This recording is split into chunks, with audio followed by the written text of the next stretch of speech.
CBT 솔루션즈의 염병호 대표 이사님께 다시 한번 뜨거운 박수 부탁드리겠습니다.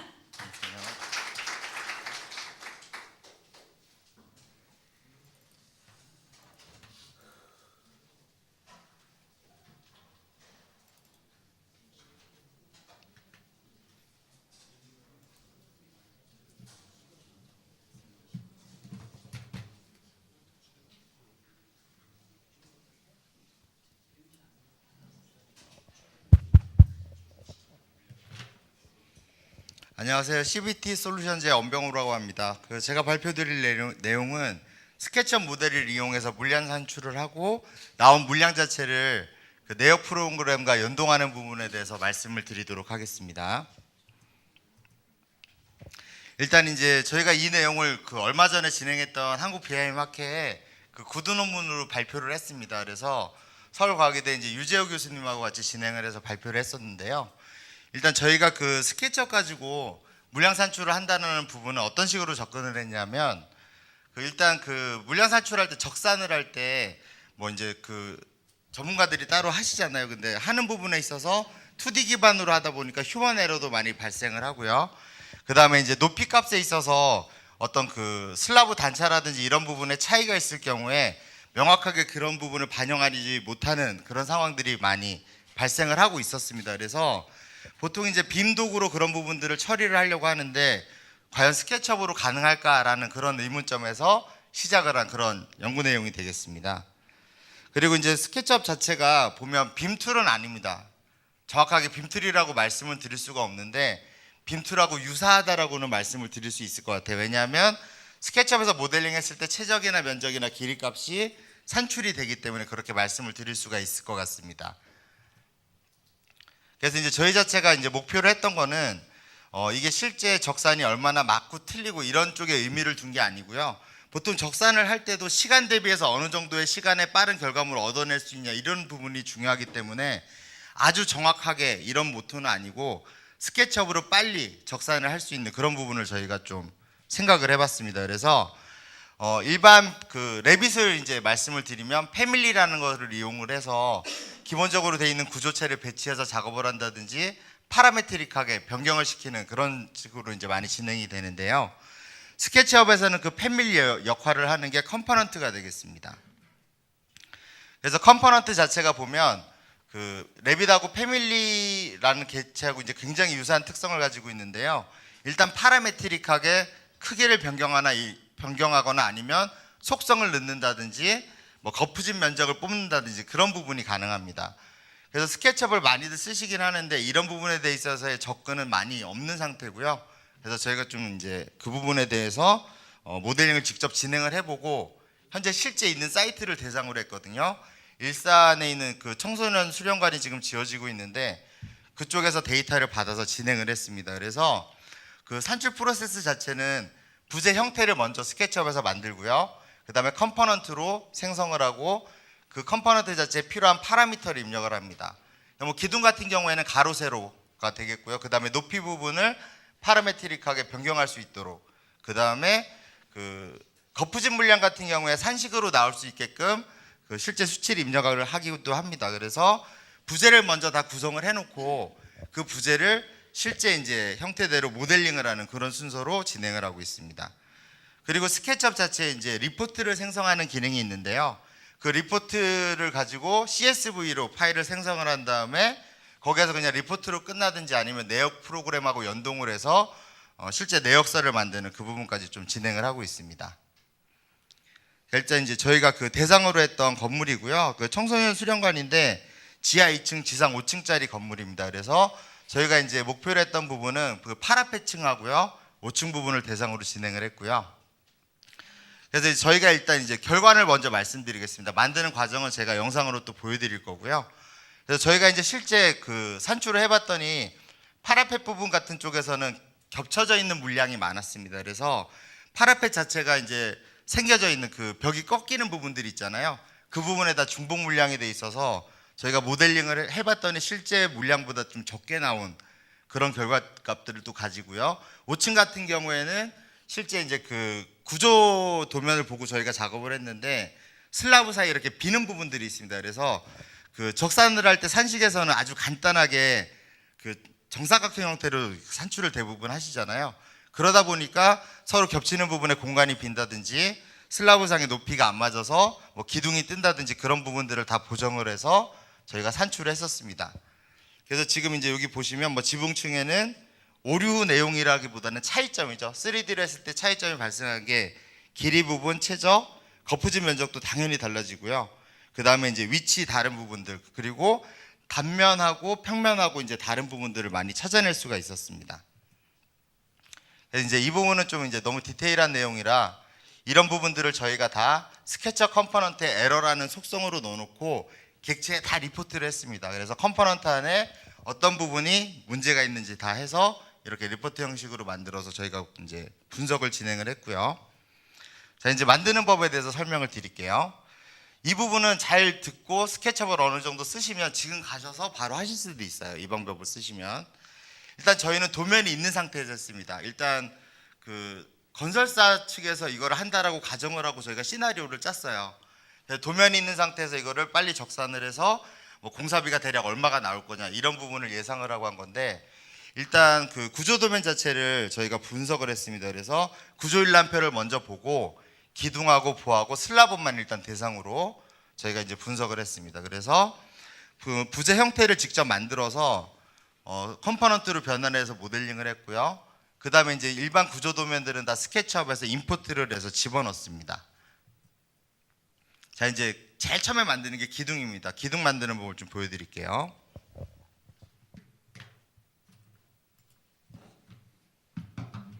자, 기둥 같은 경우에 이제 일람표에서 저희가 확인을 하고요.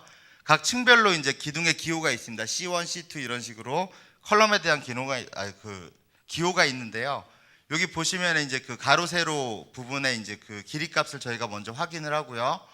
그 다음에 철근에 대한 정보도 입력을 하실 수가 있어요. 이전 시간에 아마 시드 소프트에서 철근 배근에 대한 것들을 보여드렸을 텐데요. 저희는 그게 개발되기 전에 수행을 한 작업이라 내역서에 나와 있는 부분들을 표시를 하기 위해서 속성으로 집어넣습니다. 일단 여기 보시면 스케치업에서 사각형을 그렸어요. 렉탱글로. 그 다음에 치수선은 이제 여러분들한테 보여드리기 위해서 제가 치수선을 놓은 거고요. 저런 식으로 규격 형태를 만들고 레이어는 이제 공정별로 다 분리를 했습니다. 이제 저 상태에서 가로 세로 높이를 확인을 하고, 그러니까 가로 세로 길이를 확인을 하고 이제 높이 값을 주는데요. 높이는 층고에 따라서 달라질 수 있기 때문에 이제 일단 기본적인 그 수치상으로 미리 만들어 놓습니다. 그래서 저렇게 모델링한 객체를 컴포넌트로 변환을 하는데요. 보통 그룹을 많이 쓰시잖아요. 근데 실제 뭐 산출이나 속성 값들을 부여를 해서 계산을 하시려면 항상 컴포넌트로 만드셔야 됩니다. 지금 높이는 3000으로 정했고요. 자, 컴포넌트 이렇게 생성을 할 때 이때도 이제 중요한 부분들이, 컴포넌트 생성 시 이제 이름을 규칙을 만들어 놓고 쓰시면 편해요. 그래서 이제 예를 들어 뭐 몇 층에 뭐 기둥에 그 다음에 기둥 번호에서 C1 이런 식으로 하시면 나중에 엑셀로 뽑아서 관리하실 때 편하시고요. 자, 지금 이제 컴포넌트를 만드는 과정입니다. 자, 컴포넌트를 만들게 되면 기본적인 특성 값이 나옵니다. 이게 다이내믹 컴포넌트 창인데요. 스케치업에 기본적으로 들어가 있는 내용들이거든요. 그래서 XYZ라고 되어 있는 것들은 원점 기준으로 해서 저 기둥의 위치를 나타내고요. 그 다음에 len XYZ는 길이를 나타냅니다. 길이 자체가 쟤를 육면체로 봤을 때 XYZ의 길이 값입니다. 지금 보시면 제가 Z값, 그러니까 높이를 수정을 하니까 바로바로 반영이 돼서 모델이 바뀌는 걸 보실 수가 있어요. 그리고 가로 세로 폭도 이렇게 수정을 할 수 있고요. 그래서 이 기둥에서 산출하고자 하는 모든 속성을 이쪽에 미리 다 집어넣어 놓고요. 컴포넌트로 저장을 해서 그냥 클릭해서 배치만 하시면 됩니다. 배치하시고 그 기둥의 스펙에 맞게끔 값만 조절하시면 되고요. 자, 지금 여기 보시면 그 컴포넌트 자체가 단일체적으로 되어 있는 경우에 솔리드 컴포넌트라고 표기가 됩니다. 그래서 최저값이 자동으로 산출이 되게 되고요. 지금 같은 경우에는 이제 거푸집을 계산을 하는 겁니다. 그래서 여기에 이제 엑셀처럼 는이라는 표시를 하고 여기 랭스 X 곱하기 Y 이런 식으로 해서 이쪽에 이제 각각 두 면에 대한 면적을 합산하는 그런 수식을 쓰는 겁니다. 그래서 항목을 일일이 타이핑 하시는 게 아니라 수식 사이에서 마우스로 클릭만 하면 수식이 들어가거든요. 그래서 저 형태가 바뀔 때 그 거푸집 면적 값이 자동으로 바뀌게 됩니다. 지금 제가 여기서 보여드리는 거는 실제 면을 클릭하고 에어리어라는 스케치업에서 명령어를 했을 때 거푸집 면적이고요. 이 면적을 산식으로 뽑았을 때 일치하는지 보여드리는 과정입니다.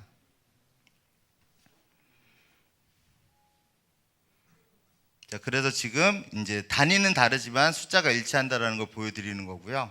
여기서 바로 변경을 하게 되면 여기 펌이라고 되어 있는 거푸집 값이 계속 변경이 되게 됩니다. 그래서 모델이 수정될 때마다 계속 자동으로 업데이트가 된다고 보시면 되겠습니다. 그리고 이제 보면 여기가 이제 다이내믹 컴포넌트의 어트리뷰트 속성창이고요. 여기서 넣고 싶은 거는 마음대로 넣으실 수 있어요. 그래서 뭐 철근에 대한 종류도 집어넣으실 수 있고, 아니면 이 레미콘이 뭐 어디서 올 건지에 대한 정보도 집어넣으실 수 있고, 뭐 전화번호를 넣으실 수도 있고요. 그리고 우측에는 컴포넌트 옵션 창이에요. 그래서 이 옵션 창에서는 내가 원하는 거를 변경할 수 있는 부분들을 노출을 시킬 수가 있습니다. 그래서 내가 수정하고자 하는 거, 보고자 하는 것들을 따로 설정을 해서 넘기실 수가 있고요. 지금 제너레이트 리포트를 통해서 이 기둥 하나에 대한 그런 속성 값을 추출하는 법을 지금 보여드리는 건데요. 파일 메뉴에 제너레이트 리포트라는 항목이 있어요. 그래서 여기 보시면 왼쪽에 만들었던 속성들이 쭉 나열이 되고요. 내가 필요한 속성만 클릭을 해서 우측 화살표를 누르면 리포트에 포함되는 속성들이 우측에 나열이 되게 됩니다. 그래서 이 나열되는 순서도 화살표 키를 통해서 이동을 하실 수가 있어서 원하는 엑셀 시트의 형태로 내보내실 수가 있어요. 그리고 여기 우측에 보시면 단위를 설정하실 수가 있고, 이쪽 하단에는 정밀도를 설정을 하실 수가 있습니다. 그래서 소수점 몇 개짜리까지 내보낼 건지에 대한 그런 부분들이 있고요. 그 다음에 이제 이쪽 좀 전에 지나갔던 옵션에서는 전체 객체를 다 내보낼 건지 선택한 것만 내보낼 건지 그렇게 따로 필터링을 하실 수가 있어요. 기둥 사이즈하고 좀 전에 거푸집, 그 다음에 개수, 최저까지 다 한 번에 나온 겁니다. 자, 이런 식으로 해서 기둥을 만들고요. 자, 이제 보의 경우입니다. 보도 마찬가지로 그 일람표에서 이제 보 사이즈를 확인을 하고요. 일단 보의 단면에 대한 정보가 있으니까 일람표상에서 길이만 저희가 이제 참고를 하면 되니까요. 자, 이런 식으로 저희가 뭐 5층의 G2 걷어, 두 번째 걷어가 되겠죠. 이런 기호의 컴포넌트를 미리 만들어 놓습니다. 그래서 똑같이 아까처럼 사각형으로 작업을 해서요. 푸시풀로 만들고 컴포넌트로 변환을 합니다. 이 과정은 누구나 하실 수가 있어요. 아주 간단한 방법이라. 그래서 여기도 네이밍을 하고 내가 필요한, 그러니까 이제 그 보 같은 경우에는 아래쪽 면적 하나만 있으면 되잖아요. 옆에 두 개 면적, 거푸집이요. 이쪽은 슬라브의 거푸집 면적으로 들어가니까 측면만 있으면 되니까 이제 여기 X축이나 Y축하고 Z축에 곱하기 2 해주면 거푸집 면적이 산식으로 바로 표현이 되게 됩니다. 그래서 지금 펌을 그렇게 입력을 하고 있는 거고요. 그리고 지금 여기 보시면 그 펑션이라고 해서 이렇게 함수들이 있어요. 스케치업에서 쓸 수 있는. 그래서 지금 쓰는 거는 그 반올림 함수입니다. 그래서 라운드라는 함수를 쓰고요. 그래서 소수점 셋째짜리만 표현을 하도록 구성을 하고 있습니다. 이 함수 자체는 그 스케치업 헬프에 가시면 예제 파일하고 다 있거든요. 그래서 좀 쉽게 보실 수가 있고, 그리고 이제 3D 웨어하우스에 예제가 다 올라와 있으니까요. 그걸 분석하시면 함수도 쉽게 쓰실 수가 있어요. 그래서 지금 여기 보시면 이제 다시 거푸집 면적 세팅을 했고요. 그래서 에어리어랑 같이 보여드리는 부분입니다. 자, 그 다음에 슬라브를 보여드리겠습니다. 이것도 이제 동일한 형태로 진행을 하고요. 슬라브 같은 경우에는 형태가 다 제각각입니다. 거의 다 제각각이라 실제 이제 필요한 부분 같은 경우에는 그 슬라브 두께하고요. 이 슬라브에 이제 어떤 철근 종류가 들어가는지를 중점으로 했습니다. 그 다음에 거푸집 면적, 최적 이렇게 저희가 이제 특성을 설정을 했고요. 자, 이제 일람표에서 이렇게 찾아서 모델링을 합니다. 기본 형태로 모델링을 하고요. 여기 보면 타입이 다 분류가 되어 있습니다. 세 가지 타입이거든요. 저 타입에 따라서 철근이 들어가는 부분이 달라요. 그래서 여기 슬라브를 하나 이제 기본 형태로 만들어 놓고 컴포넌트 변환을 한 다음에, 자, 아래쪽에 보시면 철근 들어가는 부분을 표현을 하거든요. 그래서 이제 리스트로도 만들 수 있어요. 그래서 지금 타입이 A, B, C 세 가지였잖아요. 그래서 이런 거 만드실 때는 좀 앞으로 가겠습니다.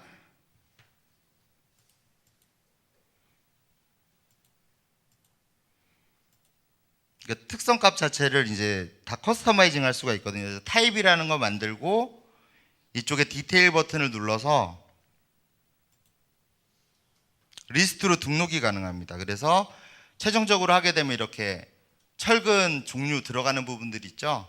그래서 이 부분을 다 명시를 할 수 있고 얘를 드롭다운 버튼으로 만들어서 선택을 하실 수 있게 만드실 수가 있습니다. 그래서 내역사상에 어떤 철근이 들어가는지 표기를 해줄 수 있는 그런 방법이 있고요.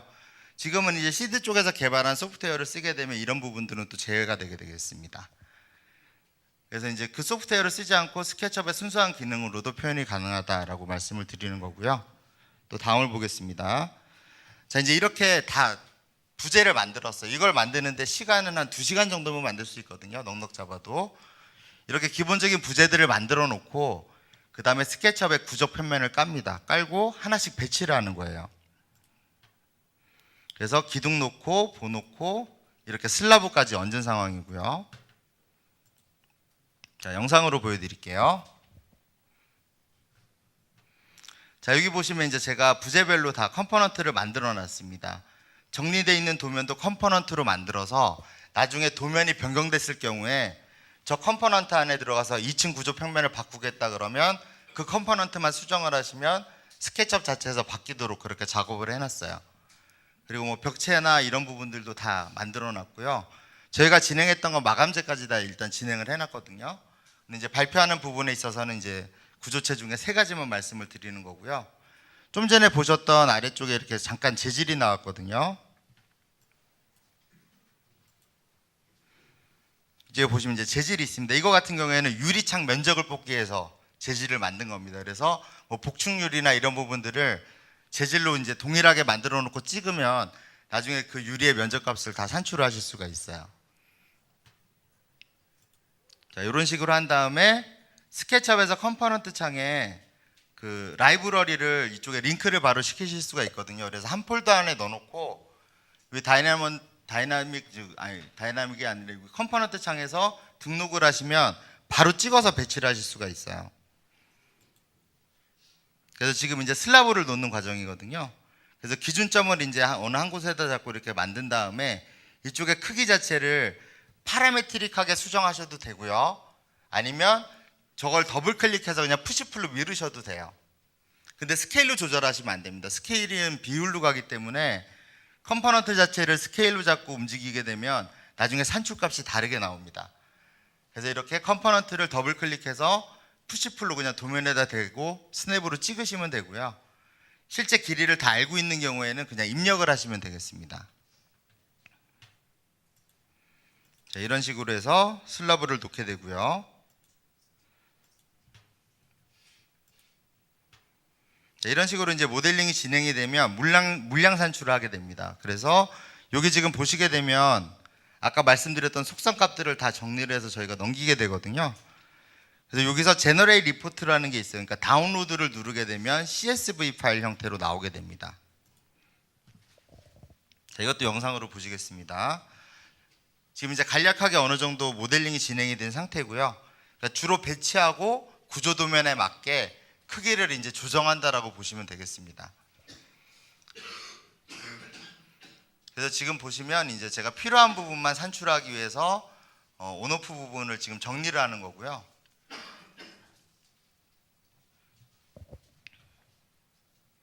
그리고 이제 여기 보시면 아웃라이너라는 게 있습니다. 스케치업에 여기 필터링이 되거든요.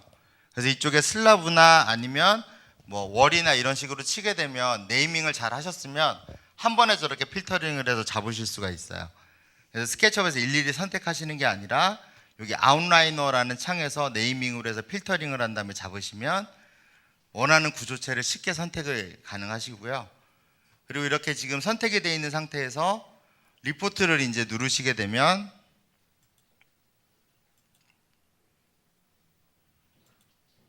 연동이 되게 되는데요. 지금은 이제 그 내역서랑 어떤 식으로 네이밍이 되어 있는지 이제 소개하는 부분인데 이 부분은 넘어가도록 하겠습니다. 이렇게 해서 이제 CSV 자체를 내보내면 이런 식의 엑셀 표로 만들어지게 됩니다. 한 가지 문제가 있는 게 뭐냐면 스케치업에서 한글로 속성을 작성을 하고요. 그러니까 속성 값은 다 이제 영문으로 하셔야 되는데 세부 내용을 한글로 하시게 되면 글씨가 깨지게 됩니다. 코드 자체가. 그래서 내보내실 때 딱 보게 되면 엑셀에서 불러왔을 때 꾹깨꾹꾹 뭐 이렇게 나와요, 글씨가. 그래서 그거를 해결하시는 방법이 이제 그 빌딩 포인트 코리아에서 제공하는 컨버터가 있고요. 그렇지 않을 경우에는 그 메모장에서 내용을 여셔서 한 번만 메모장에 저장하신 다음에 엑셀에서 여시면 한글이 깨지지 않고 나오게 됩니다. 자, 이 과정도 이제 영상으로 보여드리겠습니다.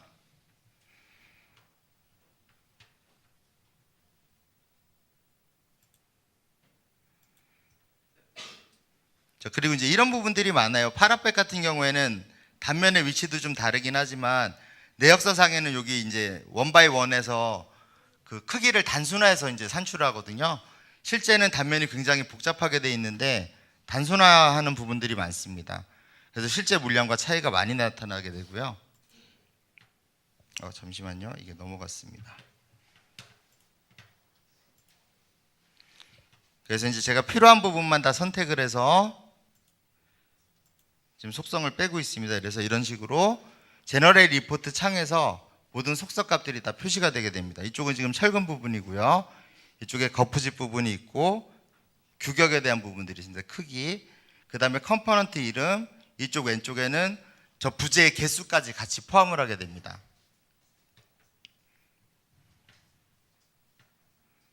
자, 이런 식으로 해서 메모장에서 한번 여시면 CSV 파일이 이렇게 보이실 거고요. 이거를 한번 파일에서 저장을 하시고 엑셀에서 여시게 되면 이런 식으로 리포트를 뽑으실 수가 있어요. 그러니까 보시다시피 모든 부재 이름하고 거기에 이제 그 넣었던 속성 값들이나 이런 것들을 다 이쪽에서 확인을 하실 수가 있습니다. 그래서 스케치업 자체만으로 이렇게 진행을 할 수가 있고요. 저희가 했던 부분은 여기서 이제 한 걸음 더 나가서 내역 프로그램하고 좀 연동을 해봤습니다. 아직은 개발 단계라 완벽하게 된다고는 말씀을 못 드리겠지만 솔직히 내역 소프트웨어하고 이제 연동하는 부분은 그렇게 어려운 부분이 아니라서요. 왜냐하면 스케치업에서 일단 백데이터가 다 나가니까 이 로우 데이터를 가지고 내역 프로그램에서 어떻게 받아들여서 단가하고 결합을 할 건지 그 부분만 매칭이 되면 되는 문제라 지금 여기 보시면 빌딩 이스트라는 플러그인이 있습니다. 그래서 저희가 공사명을 입력을 하고요. 저기 전체 선택되어 있는 구조체를 내보내게 됩니다. 그럼 아까 보셨던 엑셀하고 약간 다른 포맷으로 나타나게 되는데요.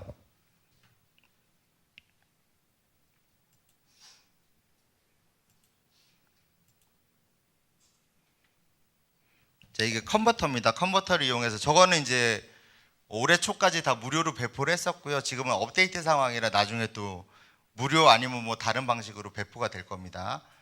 그래서 저렇게 CSV 파일 자체를 열어서 보시게 되면 이제 공사명하고요. 그러니까 내역서에서 받아들일 수 있는 포맷으로 저희가 뽑은 겁니다. 자동 변환되게끔. 그 다음에 이제 뭐 그 볼륨 같은 경우에는 레미콘 형태로 표현을 했고요. 거푸집 같은 경우에는 유로폼. 그 다음에 거기에 가장 많이 들어가는 기본 규격으로 저희가 설정을 했습니다. 그래서 스케치업 자체에서 이렇게 내역의 로우 데이터를 뽑으실 수가 있고요. 이 상태에서 이게 내역 프로그램이거든요. 이제 적산 프로그램에 저희가 물려서 저 데이터를 바로 가져오게 지금 진행을 하고 있습니다. 그래서 클릭을 해서 공사를 불러오게 되면 일단 엑셀 시트를 먼저 확인하도록 창이 먼저 뜨게 되고요. 이 상태에서 이 적산 프로그램 자체가 가지고 있는 DB를 불러옵니다. 그러니까 단가 정보를 가지고 오게 되는 거죠. 그 단가 정보를 스케치업에서 내보냈던 저희가 이제 지정해줬던 공사명이나 아니면 뭐 노무비나 이런 부분들을 다 매칭을 해서 한 번에 계산을 해줍니다.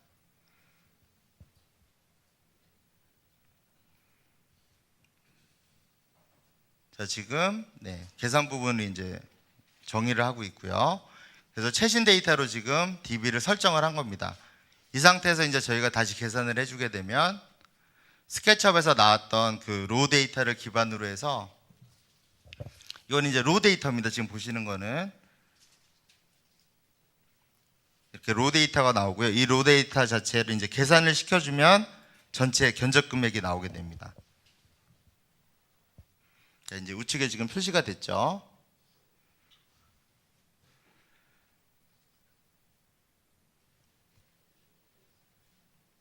그래서 이제 이 부분이 아직 완벽하지는 않습니다. 그래서 어느 정도 일정 규칙을 따라야 되고 플러그인을 거쳐야지만 제대로 나오는 부분들은 지금 개선 중이라, 앞으로는 이제 손쉽게 좀 스케치업에서 내보내서 바로 데이터를 만들 수 있는 그런 시대가 올 거라고 생각을 합니다. 그래서 지금 보시면 이게 내역서 포맷도 여러 가지가 있어요. 적산 프로그램이 가지는 모든 포맷을 활용을 하실 수가 있거든요. 그래서 지금 이제 클릭했던 대로 그 폼에 맞춰서 지금 그 1위대 카페 목록이라든지 이런 부분들이 나오고 있고요. 품목 리스트도 스케치업 백데이터를 기준으로 해서 나오게 됩니다.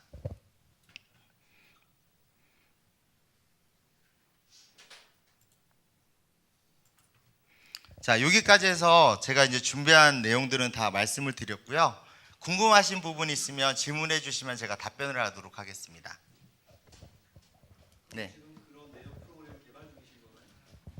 내역 프로그램 자체는 따로 이미 기존에 이제 개발이 돼 있는 회사하고 저희가 코어를 해서 진행을 하고 있거든요. 그래서 스케치업에서 어떻게 내보냈을 때 이게 쉽게 받아들일 수 있는지 그 부분만 지금 맞추면 완성이 되는 그런 쪽으로 진행이 되고 있습니다. 네. 여기도 질문하실 분 있으신가요? 네. 매핑 자체는 저희가 이제 적산 쪽하고 그 소프트웨어 회사하고 얘기를 하는데, 그쪽에서 품목하고 규격하고 그 부분만 저희가 맞춰서 내보내면 이쪽에서 인식을 하는 식으로 개발을 하고 있거든요. 네, 맞습니다. 지금 그래서 이제 제가 그 부분을 말씀을 드리는 건데, 스케치업에서 이제 자유롭게 작업을 하고 내가 이 부분을 이쪽 품목에 맞추겠다라고 했을 때 선택을 할 수 있거나 그래야 되는데, 그 부분은 아직 개발 중입니다. 그래서 지금 시연하는 부분 같은 경우에는 저희가 그 항목을 고정을 시켜놓고 내보낸 상태고요. 네, 거기까지만 지금 개발이 돼 있는 상태입니다. 혹시 또 질문하실 분 계신가요? 네. 지금 그 빌딩 포인트 쪽에서 이제 구상하고 있는 부분은 지금 리바 프로그램하고요. 그 다음에 이제 이쪽 그 내역 산출할 수 있는 연동 프로그램하고, 아마 제가 알기로는 이렇게 패키지 형태로 가든지 아니면 따로 내보낼 수 있긴 한데, 아마 하반기 정도 되면 베타는 시작하지 않을까 그렇게 예상을 하고 있습니다. 네, 그렇습니다. 네네네. 그것까지는 제가 말씀을 좀 드리기 어려울 것 같고요. 지금 논의되고 있는 부분 같은 경우에는 적산 소프트웨어 자체 금액이 기본적으로 형성이 돼 있잖아요. 그래서 스케치업 플러그인으로 들어가는 거는 좀 기존 거보다 좀 낫지 않을까 그렇게 예상은 하고 있습니다. 네. 네. 네. 네. 네. 네, 맞습니다.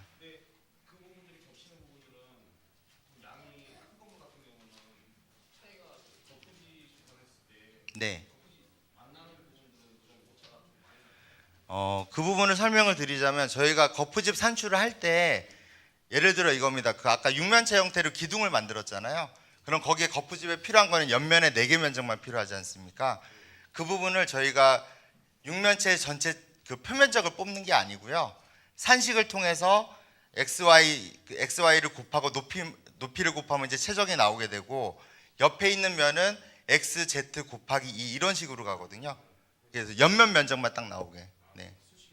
네, 맞습니다. 그래서 이 기둥 자체가 예를 들어 벽체랑 붙어 있으면 그 부분은 또 차이가 날 수 있잖아요. 그 부분은 수식으로 다 해결을 합니다. 네. 그리고 또 한 가지 방법은 뭐가 있냐면, 저희가 이제 마감재 산출까지 진행을 했는데, 마감재 같은 경우에는 그 벽면이나 이렇게 내부 마감재나 외부 마감재 쪽에 매핑을 합니다.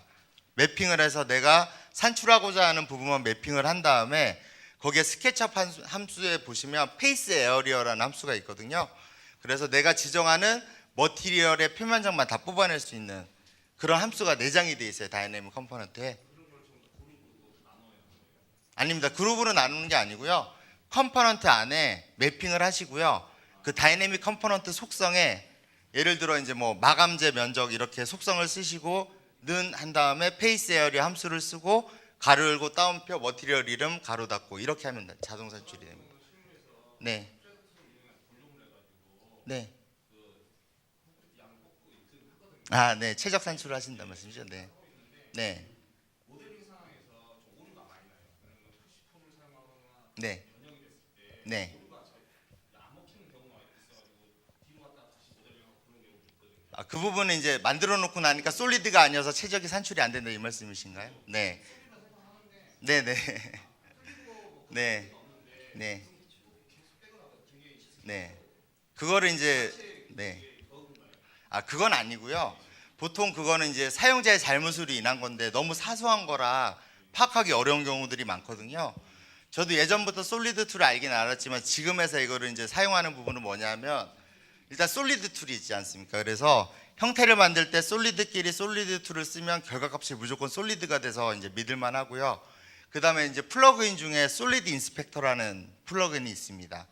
네, 솔리드 인스펙터를 쓰시면 왜 솔리드가 안 되는지에 대한 부분을 자동으로 파악해서 픽스 버튼만 눌러주면 해결이 되게 됩니다. 네네. 그래서 3D 웨어하우스에서 솔리드 인스펙터라는 걸 받아서 써보십시오. 무료입니다.